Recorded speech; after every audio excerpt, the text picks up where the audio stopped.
কুড়িগ্রামে গতকাল রাত থেকে চলছে ভয়াবহ বিদ্যুৎ বিভ্রাট।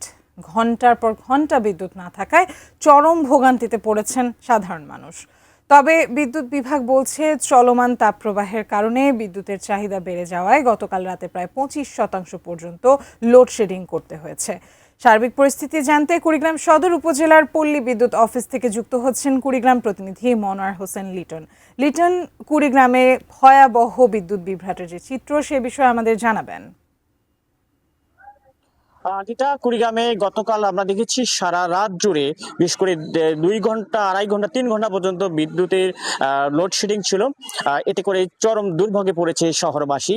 আসলে আমি পল্লী বিদ্যুৎ কিংবা নেসকোর কর্মকর্তার সঙ্গে কথা বলেছি, তারা আমাকে জানিয়েছেন যে আসলে গতকাল 20 থেকে 25% পর্যন্ত বিদ্যুতের লোডশেডিং দিতে হয়েছে, কেননা আসলে গতকাল সংকটটা অনেক ছিল।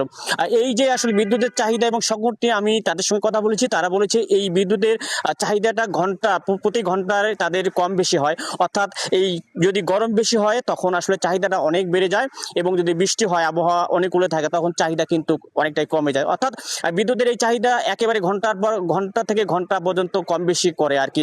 আর সে কারণে গতকাল আমরা দেখেছি প্রচুর পরিমাণ লোডশেডিং দেখেছি, এবং আসলে বিদ্যুৎ বিভাগ যেটা বলছে সেটি হচ্ছে প্রায় আসলে তাদের চাহিদা মিনিমাম যেটা থাকে সেটি হচ্ছে প্রায় 8 থেকে 9 মেগাওয়াট।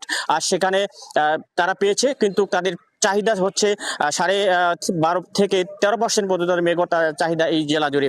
এবং আসলে কুড়িগ্রামে আসলে আজ থেকে 5 তারিখ পর্যন্ত তাদের পাওয়ার গ্রিডের যে লাইন, সেই লাইনের সংস্কারের কারণে আসলে যেটা হয়েছে সেটি হচ্ছে লাইনের সংস্কারের কারণে এই শাটডাউনের একটা সম্ভাবনা ছিল, জেলা জুড়ে একটা প্রচারণা ছিল। তবে বিদ্যুৎ বিভাগ বলছে আপাতত যেহেতু এইচএসসি পরীক্ষা আছে সেহেতু তাদের যে চিন্তা চেতনা থেকে সরে এসেছে। তারা যেটা বলছে আগামীতে যদি আবহাওয়া ভালো হয়, আবহাওয়া অনুকূলে থাকে এবং পরীক্ষা শেষ হওয়ার পরে তারা চিন্তা করবে, সেই লাইনের কাজটা তারা করবে। আদিতা, এই ছিল কুড়িগ্রামে যে আসলে ভয়াবহ বিদ্যুৎ বিভ্রাট বা সংকট, এই সংকটের সর্বশেষ। আদিতা।